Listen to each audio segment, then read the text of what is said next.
Hello everybody, welcome back to the replay. My name is Shakita Torres. I am a licensed therapist.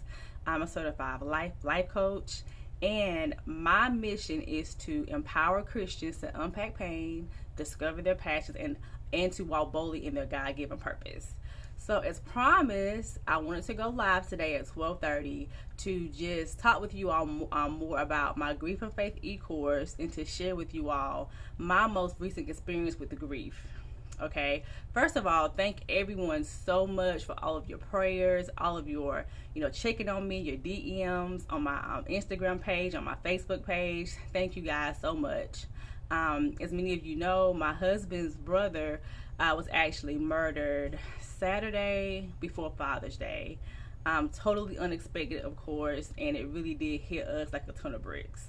Especially my husband and his mom and my daughters and everybody in the family was just in a disarray because of how it happened. I'm not going to go into great details as to what happened. It is in the news and on an article. He was in Tennessee and he was murdered there. So I won't go into detail about what happened today for my family's privacy, but I do want to share with you all things that happened and how I handled it, and how my husband handled it, and I want to go into detail about how my children were affected and all that good stuff.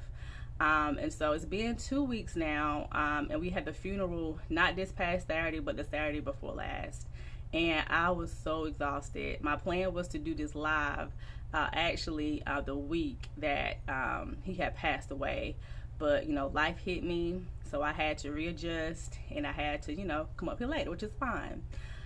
So as I was saying before, my husband's brother was murdered, and this is my husband's very, very first time dealing with grief this close. His grandma passed away. His aunt passed away maybe about 3 or 4 years ago. But my daughters, it was their first time really dealing with grief this close.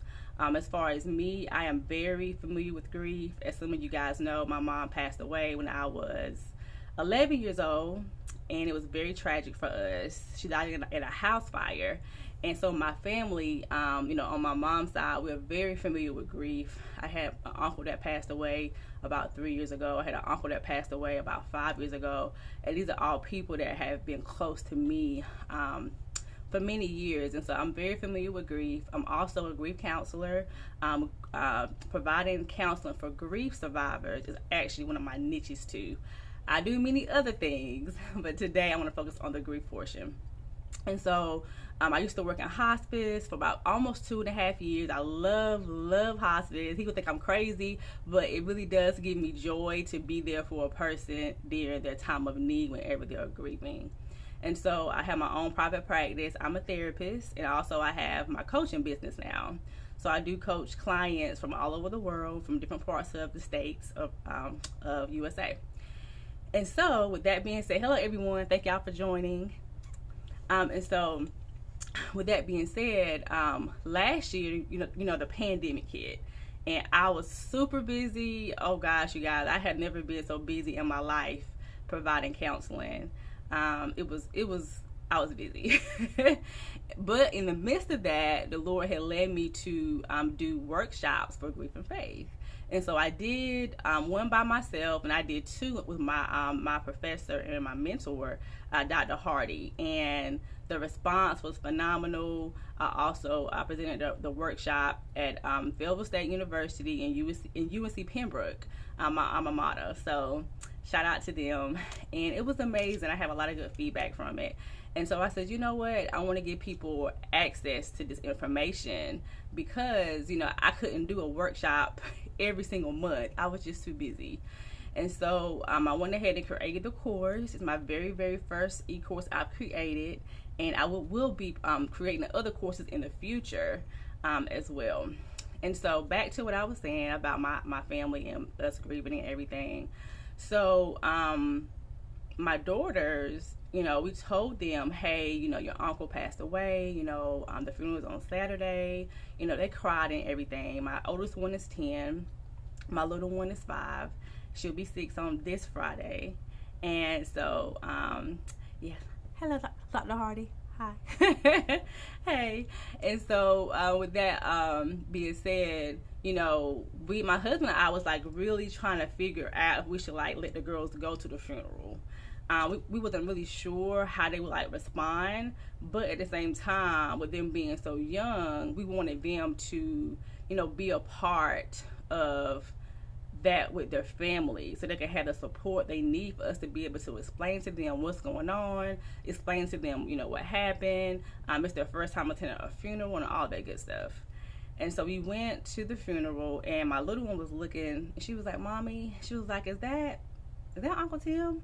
And I was like, yes, baby. And she got extremely quiet. And after about a minute or two, she broke. She broke. I had never seen her cry so hard in my life. So as a mother, that was very, very hard.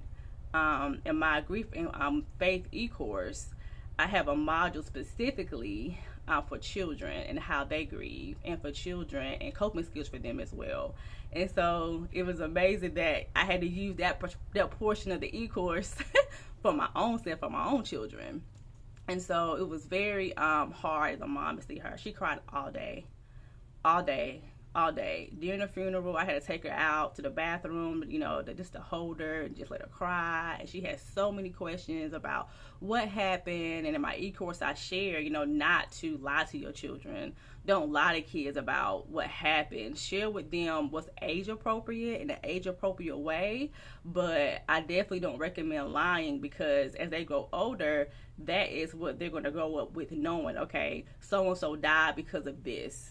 And so I didn't want to tell her, oh, he died because of, he got sick. No, that's not true. I said he was hurt. Someone hurt him. And she said, but why? Why would they hurt him? I said, baby, I don't know. I don't have all the answers about what happened. So I was very honest with her at her age appropriate level. She kept asking about the obituary. Mommy, can you read this to me? What does it say? And she kept holding it, and she kept hugging his picture, kept wanting to see his body. And, every culture is different. Every family is different of how they do the funeral as well. So for my family and my husband's family, at the very end, they take the body and put it up front. So whenever the family is coming out and exiting out the building, they can see the body one last time. And so she was the only person really that was like lingering for a long period of time, because she was just in like disbelief that he actually died, and she just kept looking.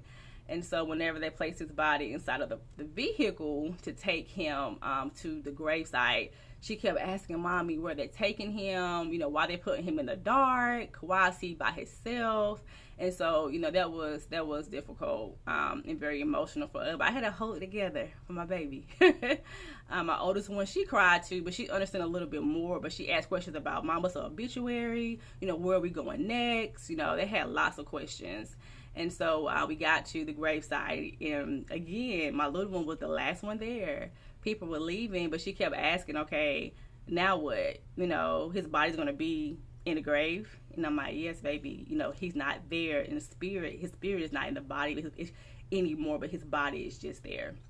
And so she just, had so many questions, and just watching her experience the grief for the first time was just like in awe. So our little people is what, grief counselors call them sometimes.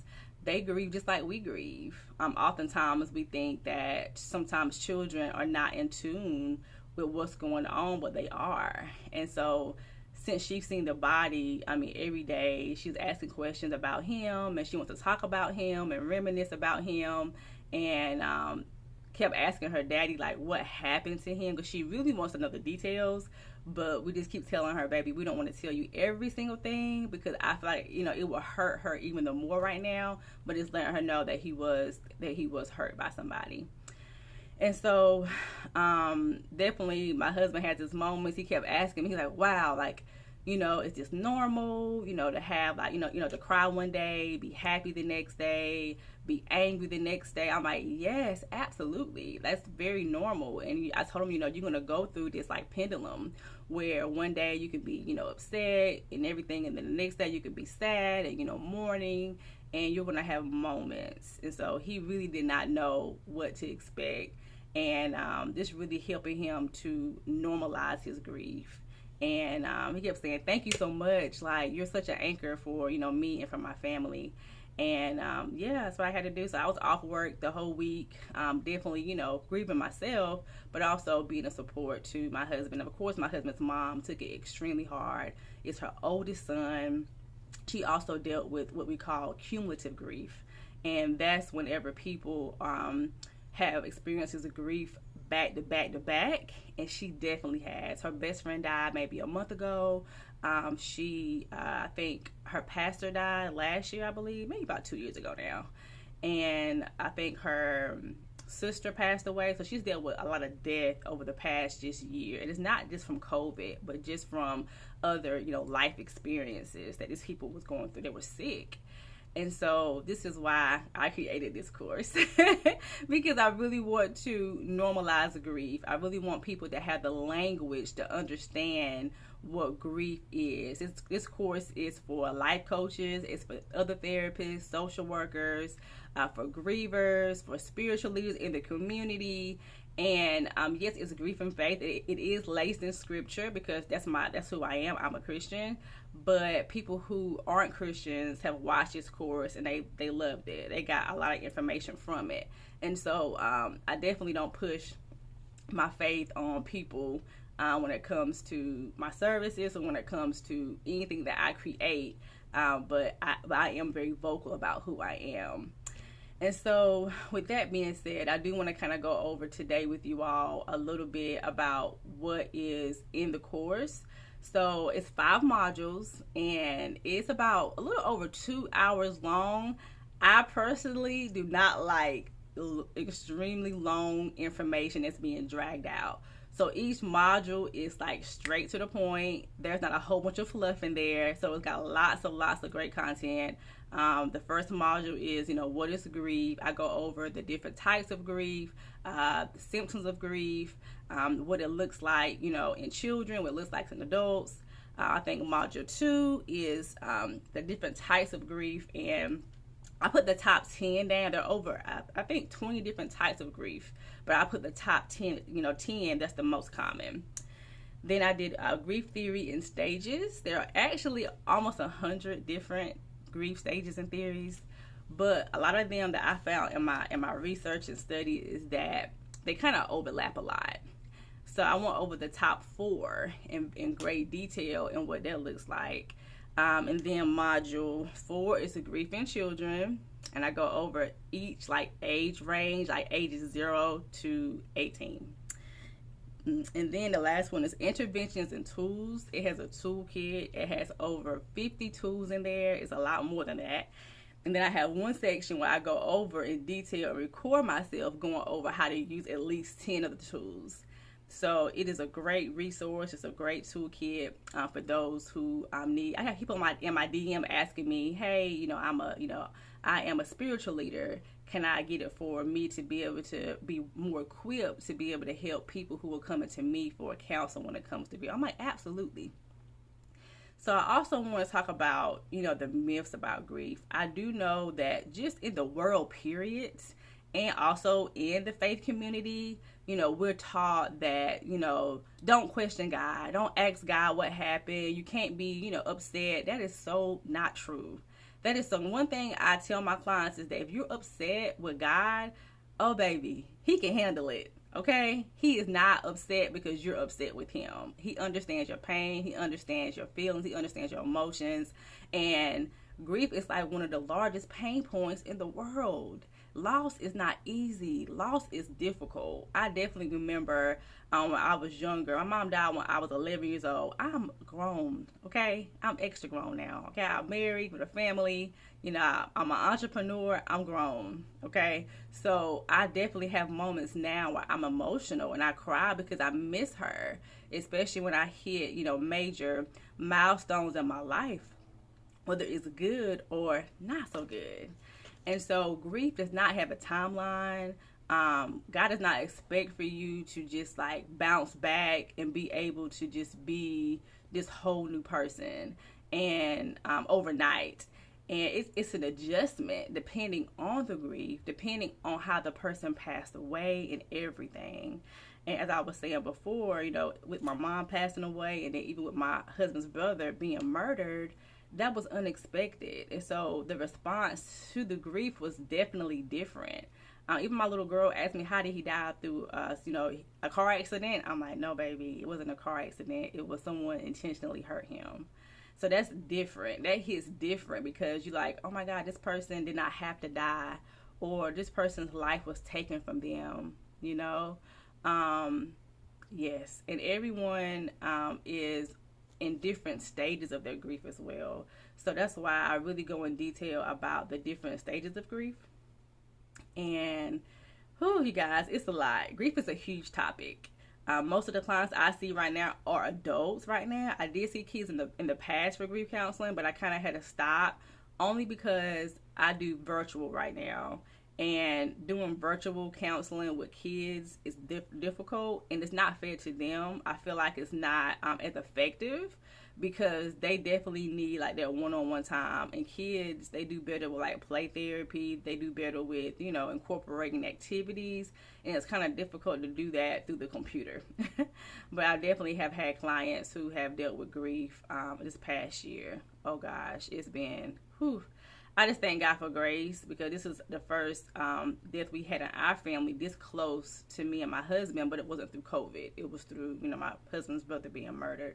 So I definitely am counting my blessings. I'm so thankful that, you know, that God allowed me to be an anchor for so many people last year into this year, especially when it comes to grief.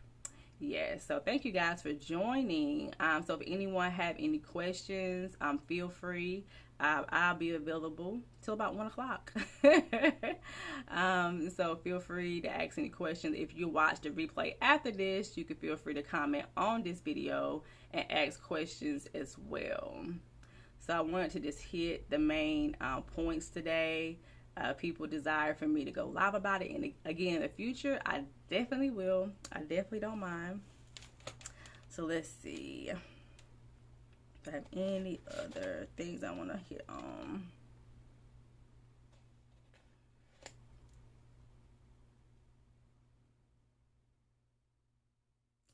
Yes.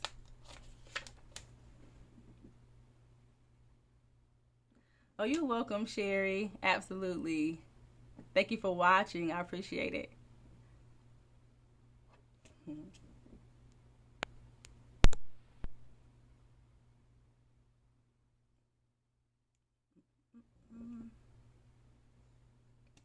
Thank you, Dr. Hardy.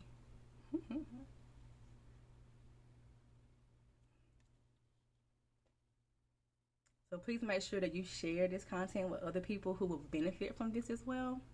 I would greatly appreciate it.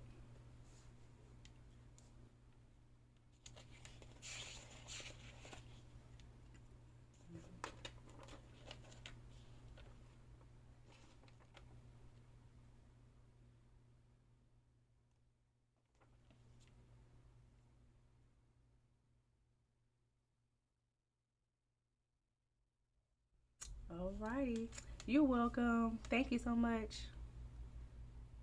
Right, Lucy. Thank you.